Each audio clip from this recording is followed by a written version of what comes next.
Good morning and welcome. It's 8:58 in the morning. It is the 4th day of September in the year of our Lord Steve the Cat. And it is I, your guide to all the tabletop role-playing games, news, weather, and general internet nonsense, that handsome man that is the OGGM, your favorite, uneducated, inexperienced, white belt scrub GM. And it's Monday. And as we do every Monday, it's time to open up our chart books, take out our compass, point our sextant to the stars. I said sex. And chart our course for the week. That's right, it's time to look at the Monday morning tabletop role-playing game news and see what direction this week's nonsense is gonna take us. So here we go. Ready, set sail. And of course, the number one story is Wizards of the Coast, because of course it is. Like, what? God forbid we have 1 week without Wizards of the Coast. So, Wizards of the Coast story number one. Wizards of the Coast stock dropped an unforeseen $50 Saturday morning. Thank God I sold off my 9 shares before the drop. I'm still going to lose a little because of the way it translates, but not as much as I thought. I'll still be making a profit off of my original $1,000 that I spent when they were at $100 a share. So I'm still okay. I'm saving one so I can still check the site, but nine of the shares I sold off Friday morning. The stocks dropped Saturday morning, so I'm okay. I think I'll know later today. Why? What happened? No one knows. There's been no announcement from Wizards. There's been no announcement from Hasbro. At least I don't think there has. Let's check to be sure. Yeah,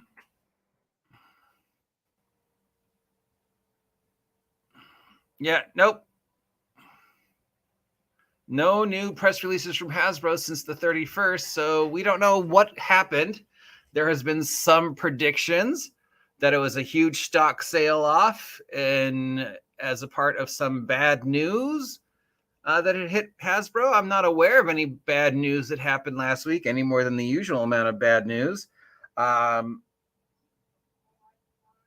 You remember about a couple months ago, there was a huge chunk of Hasbro investors who were trying to get Hasbro to sell off Wizards of the Coast and make it its separate entity, and Hasbro prevented that. Maybe this is another attempt at that majority to try and shore up the stocks, lower the prices of the stocks, sell off the stocks now when they were at 130, 140 a share, to convince Hasbro, hey, sell off Wizards of the Coast to keep your money safe. Which then, goes back to the Wizards of the Coast is making a lot of stupid decisions regarding their product line, and Hasbro's letting them.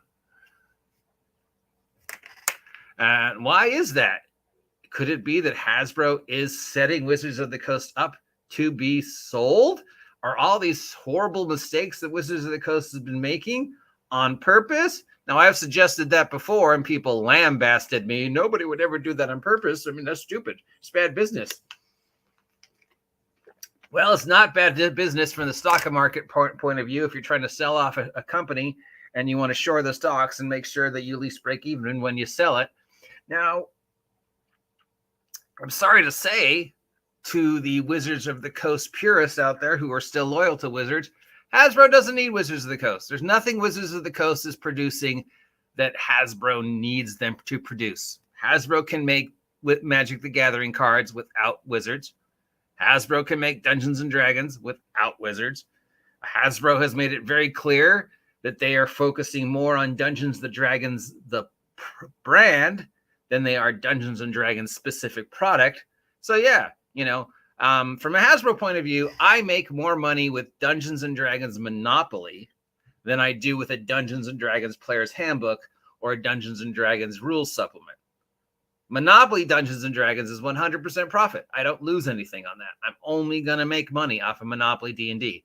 Dungeons and Dragons tennis shoes, that's 100% profit for me as Hasbro. Dungeons and Dragons the breakfast cereal, that's profit. Maintaining Wizards, I'm at a loss. I'm losing money every year. And there's no real net gain for me in Magic the Gathering, because I'm already making pretty much 90% profit at Magic the Gathering, and D&D product. My net gain is from D&D the brand. D&D the brand will always make me more money than D&D the game. So that could be going on. That could be what's happening. Is that with that? Remember, Hasbro gave them 5 years at the beginning of this year, something that they have been saying they were going to do since 2020, something I've been telling you they were going to do since 2020. 2023, you've got 5 years. You don't believe me? Look at Crawford's interview when he was talking about it. And he said, pretty much we've got a 5 year to tell the story we want to tell for 2024 D&D. So beginning, middle, and end for whatever has planned for 2024 D&D starts January 2024 and ends June 2027. At that point, I guess Wizards of Hasbro is going to go, well, we told you you needed to make X amount of money every year. And if you did, you're fine. And if you didn't, you're gone. So that could be it. We'll find out more, I assume. But right now, $50 a share is the number one story from Hasbro. Wizards of the Coast. Number two story, of course, also Wizards of the Coast, is the cards. The crime of the century, $300,000 worth of various Magic the Gathering and other collectible card game product, as you know, got up and walked away from Gen Con at the beginning of the month. With very little effort, the police were able to locate the product, recover most of it, and the individuals responsible are going to be facing charges for theft and possibly larcenies if they cross state lines and it had the intent to sell. So that could be a federal crime. But right now, they're going to be taken to Indianapolis, where Gen Con was held, and the case will be pursued by the Indianapolis police. What the final fate for these guys are going to be? I'm sure a fine of some sort, and maybe some jail time or time served. I mean, yeah, $300,000 is not small claims court. So yeah. So some people have said that Wizards of the Coast should step in. And how come Wizards of the Coast isn't doing anything about this?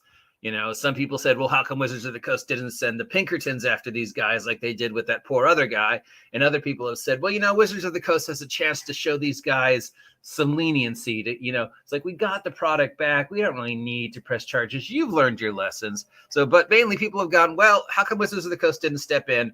And most of the people who said that said, well, how come Wizards of the Coast didn't get the Pinkertons involved like they did with that other thing? Well, because it wasn't Wizards of the Coast product that got stolen. Right? So, you know that Wizards of the Coast just makes the shit. Then they give it to other people to sell the shit. Right? Right? You know that, right?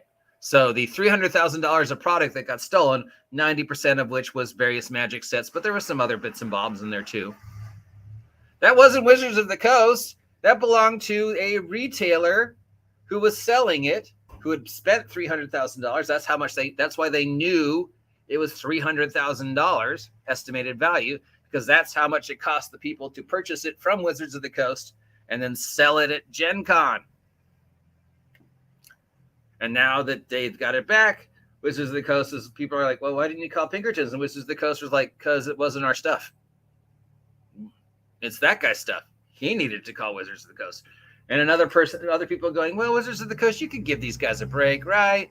And Wizards of the Coast is like, it's not up to us. It's not our court case. We have nothing to do with this. If the people who are actually damaged by the theft want to, say, hey, drop the charges, we got the product back, that's fine. I'm Wizards of the Coast. All I know is, hey, look at all the free press I just got. Anything else going on in the world besides that? We have some research that was done by EN World on the estimated value of what kind of money freelancers make in the industry right now. Take this with a grain of salt. It was a survey conducted of freelancers. 15% are single use freelance writers. 24% are small size freelance, 32% are medium-sized freelance, and 14% was large-size freelancers, and the leader, of course, being Wizards of the Coast, 13%. So, yeah. And then we have the amount of time of industry, the amount of time these people have been writing for independent role-playing stuff, freelancer, who cares? It looks like right now, the bare minimum you're going to make as a freelancer right now is 8.5 cents per word. The average is 10 cents per word. The highest is 40 cents per word. I'm going to tell you that's not Wizards of the Coast that is paying 40 cents per word. And the lowest is 1 cent per word, which is probably the whole Satine Phoenix thing. Who is the leader, the largest employer of freelance writers for role-playing product? Should come as no surprise to who it is. It's Wizards of the Coast. Now you would think, hey, that's a great thing. Look at Wizards of the Coast. They're employing so many freelance independent writers. That's great of them, right? No, it's not. These are free pants, independent, by contract writers who Wizards of the Coast gets the ability to renegotiate the contract every time they finish a project to go whether they're going to use them again, pay them more, pay them less, or if something bad happens, like Space Monkeys, or oops, we didn't know that was AI art, they can blame it on the freelancers and then kick the freelancer to the curb. What? Wizards of the Coast would never do that. Yes, they would. They've been doing that for years now. There's at least 3 different lawsuits being pursued against Wizards of the Coast for doing this. And I'm sure the guy who found out that Wizards of the Coast took his art, changed it through AI, re-released it, and didn't give him any credit for it because technically it wasn't his anymore, will probably also be pursuing charges against Wizards of the Coast because, hey, you didn't tell me you were going to do that. And I might want to, take the credit for that art, but whatever. So, yes, no surprise that Wizards is the largest employer of freelance, case-by-case writers. And again, that's not a good thing. That's a bad thing. That means at the end of your project, Wizards of the Coast can let you go. If your project was write a sentence, on our online Dragon magazine, do a 1-page adventure, and you fulfill that 1-page adventure, Wizards can go, you're gone. You're not a staff writer. I don't need to keep you around. Here's your 1 cent a word.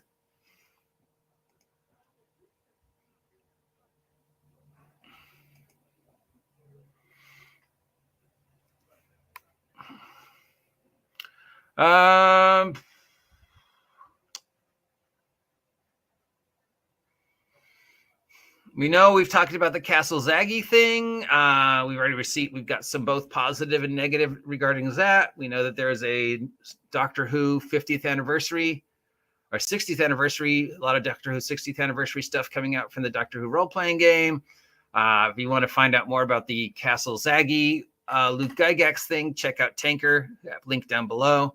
We've also got some possible controversy regarding the Gary Gygax Memorial Fund and the Gary Gygax Memorial Bench that they set up, with people now questioning where's the rest of the money that we've donated all these years to the Gygax Memorial Fund, especially now that the whole Castle Greyhawk thing, Castle Zaggy thing is happening. And, because a park bench, that's kind of not a lot of money. And we've given you a lot of money over the years. Again, Tanker has done a full investigation into the Gygax, Luke Gygax Castle Adventure Castle Zaggy, which is $70 with shipping from the Tunnels and Castles and Crusades people, Troll Lord Games, if you're interested in picking that up. It is not the dungeon. It is the overland around Castle Zaggy. So basically it is Gygax's Greyhawk without violating any of the Greyhawk copyrights. So it takes places in a different world. Everything has different names, but it's basically, it's Greyhawk but the names have been changed to protect the innocent.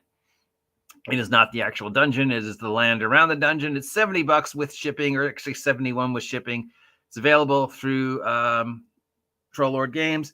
And you can go to the link down below from Tanker to get all the information on that and all the information on what's going on with the Gygax Memorial Fund and where's the money, because a park bench doesn't cost that much.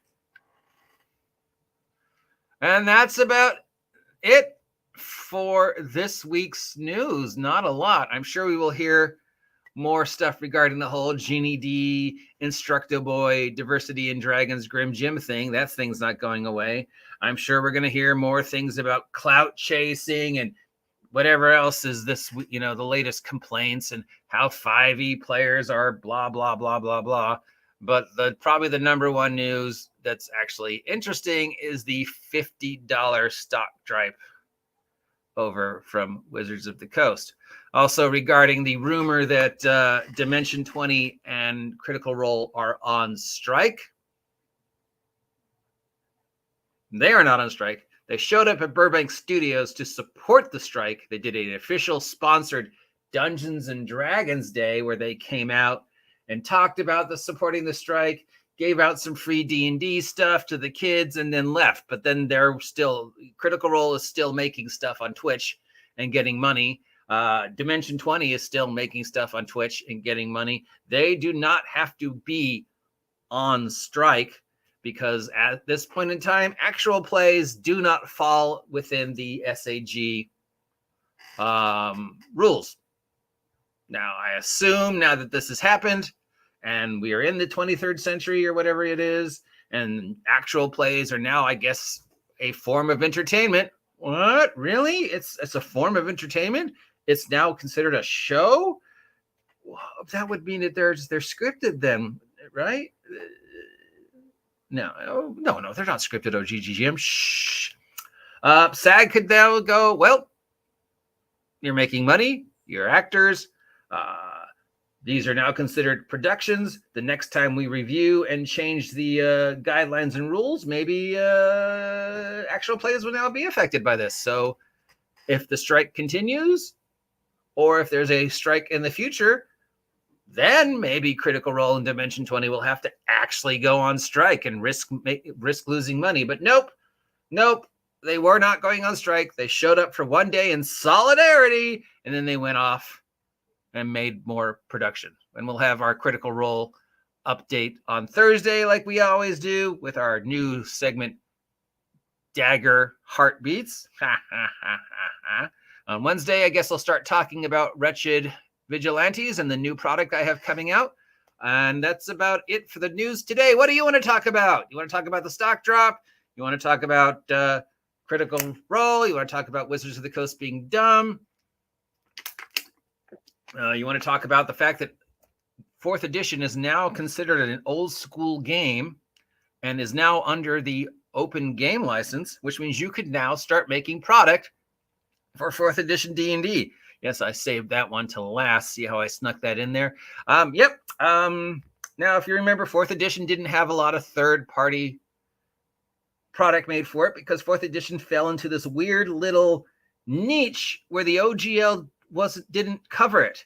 It was covered by a completely different game license, which meant Wizards didn't allow the license to be used. Probably one of the many, many mistakes they made about 4th edition. Well, one of the many things that a lot of people didn't realize that came out of the OGL 2023 January Manic Panic and what Wizards of the Coast did in response with the new SRD and the new Creative Commons is 4th edition is now available to be used to make third-party content. So if you've been holding off to make a 4th edition retro clone, now's your chance before they change their mind.